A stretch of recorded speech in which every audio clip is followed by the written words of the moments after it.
A ver, hemos estado expectantes en estos últimos días a lo que ha ocurrido en Oriente Medio tras el asesinato de Soleimani, uno de los generales más importantes de Irán.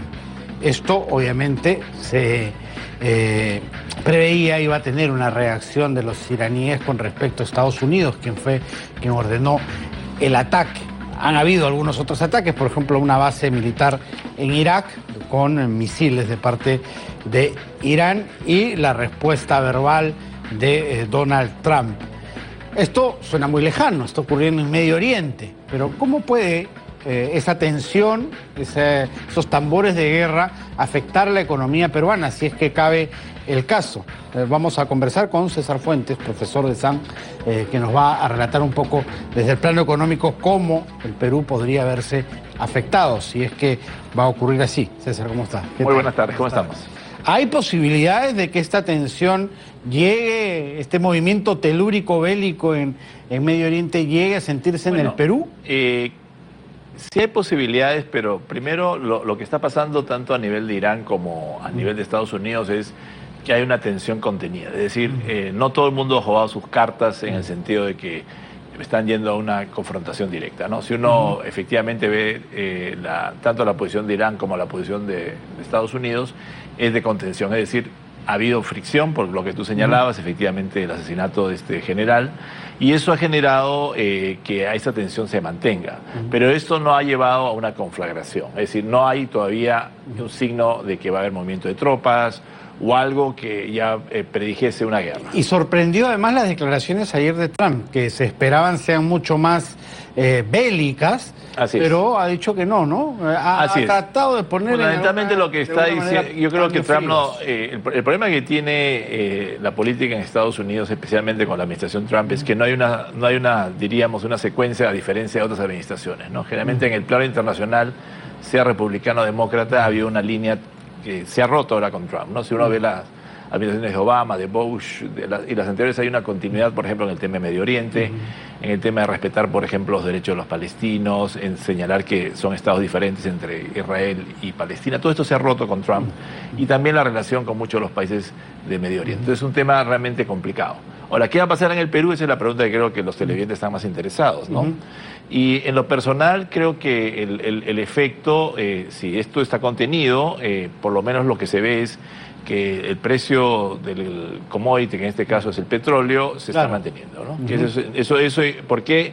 ¿Cómo afecta este petróleo a nosotros? Porque somos importadores netos de petróleo. Más o menos exportamos entre 6 y 7 mil, unos 6 y 7 mil millones de dólares en importaciones, exportamos como 2 o 3, entonces en el neto tenemos, ¿no es cierto?, un neto negativo, y eso podría impactar porque el precio del petróleo va pues con el precio del transporte y eventualmente con mayor inflación, ¿no? Claro, eso no está, eso está contenido. El transporte se desprende hacia todos los productos, ¿no? Es lo que se llama generalmente estos choques, que se llaman choques de oferta, podrían afectar pues inflación, pero hasta ahora, y viendo efectivamente los precios de futuro del petróleo, es decir, que vaticina que va a ser el precio el próximo año o los próximos meses, se ha mantenido prácticamente congelado. Sin un enfrentamiento bélico directo, esta situación se podría mantener. Se podría mantener, porque acordemos también que a nivel de petróleo hay potencial de oferta, es decir, hay muchos jugadores que hoy ya tienen oferta contenida. Saudi Arabia es uno, Rusia es otro, entonces creo que si eventualmente tendríamos una caída en el caso de Irán de petróleo,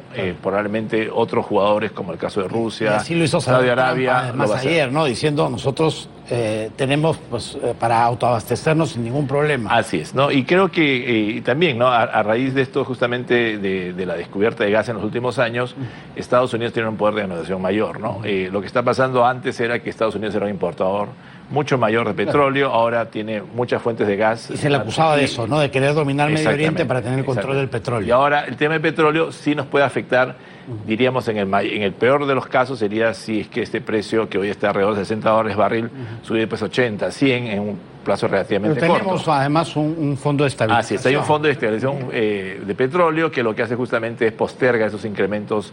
Entonces, el efecto que sería directo, que podría ser, ¿no es cierto?, mayor costos y eventualmente mayor precio, de lo que sería transporte y alimentos, ¿no es cierto?, que es lo que afecta a la canasta de gran parte de los peruanos, estaría bastante, diríamos, limitado. Correcto, pero hay otros commodities que podrían moverse. Exacto, el oro, si se mueve el cobre, hacia arriba nos favorece, ¿no? En el caso que estamos viendo, el oro es fundamentalmente especulativo. Nosotros somos exportadores de oro, alrededor de 8.000, 9.000 millones de dólares. Sí hay un positivo acá, porque lo que está pasando es que desde hace ya varios meses hay diríamos un rebote de lo que es el precio del oro, ¿no? El oro siempre es un activo de refugio en todo momento donde hay escaladas bélicas o incertidumbre financiera. La gente se refugia en el oro. Esto es un recurrente y hoy día no es el caso típico. Mucha gente está especulando, ¿no es cierto?, con el oro y ya han tomado posiciones, y uno también lo ve en el tema de futuros del oro. Claramente lo que se ve es que hay una subida, y una subida sostenida, ¿no? Eso, desde el punto de vista de Perú, que somos exportadores de oro, nos conviene, aunque gran parte de estos productos ya han sido exportados, ¿no? Porque hay lo que se llama contratos a futuros que ya se han hecho para el año 2020, probablemente ya se han negociado en el año 2019. Ok, o sea, ya el efecto sería marginal también, ¿no? Porque ya gran parte de estos contratos ya generalmente las empresas, a raíz de esta incertidumbre, lo que tratan es garantizar un precio lo más antes posible. Claro, pierden quizá en el riesgo de que pueda subir, pero ganan en que si eventualmente se caen ya tienen garantizado su flujo. Claro, es un riesgo para arriba y para abajo, igual, ganas y pierdes. Así es. Y en el caso del cobre, por ejemplo. El cobre, lo que tenemos en el caso del cobre es, curiosamente, no ha habido muchos cambios. Yo creo que el cobre obedece más a una tendencia de qué está pasando a nivel de manufactura, fundamentalmente el caso de China y el sudeste asiático. China es un importador neto de cobre, a pesar de que es uno de los mayores productores de cobre. Acá aparentemente no se ha movido, es decir, ni acá no nos perjudica ni nos beneficia. Si uno ve también las proyecciones del Banco Central de Reserva, las que ha cerrado en diciembre, claramente vemos que están alineados pequeñas diferencias en lo que es cobre, que significa que las proyecciones oficiales van a estar de la mano con este ligero cambio de precios. Es decir, en resumen lo que tenemos es, diríamos, el cobre estable con una ligerita recuperación, el oro subiendo y el petróleo, que es lo que creo que más nos preocupa como país importador neto, estable, y eso sí puede tener un efecto en el corto plazo importante, porque eso podría generar una mayor inflación, pero tenemos lo que tú señalabas, este fondo, ¿no es cierto?, que impide que haya inmediatamente un pase a mayores precios. Que a inicios de los 2000 se utilizó mucho. Exacto, ¿no? Exactamente. Justamente, ¿no? Exactamente. Se hizo mucho y el acuerdo era que el Estado generaba un fondo en momentos, ¿no es cierto?, de subida de precio y generaba los pagos correspondientes. Entonces lo que había generalmente era que el precio no bajaba tanto y no subía tanto. Entonces muchos de los consumidores también se quejaban al revés, ¿no? Cuando había bajado el precio del petróleo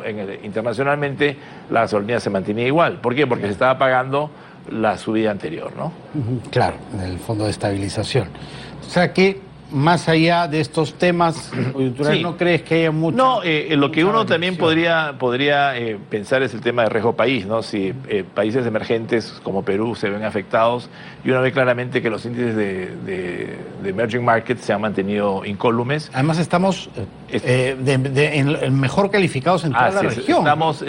Perú está bastante, es una cosa inédita que lamentablemente tampoco creo que el Estado no señala con bastante énfasis. Perú tiene una muy buena calificación ahora crediticia y muy buena calificación de riesgo. A pescar este inversionista, Así es. Yo creo que habría, lo que podría hacerse es reperfilar probablemente la deuda pública, porque ya hay espacio suficiente para hacerlo, ¿no? Pero es un tema que creo que probablemente que en el Ministerio de Economía y Finanzas lo están pensando hoy día. Está bastante bien reperfilada, pero quizá si hay la posibilidad de que estas tasas sean más chicas, eso podría generar un ahorro interesante en la caja pública. Somos buenos agentes de crédito, entonces. Así es. Qué diferencia a lo que ocurría en los 80. Claramente. Muchísimas gracias, César, por haber estado aquí. La conversación nos deja tranquilo. Parece que este terremoto bélico de Medio Oriente no nos va a afectar, por lo menos en el corto plazo. Así es. Perfecto. Muchas gracias, César. Encantado.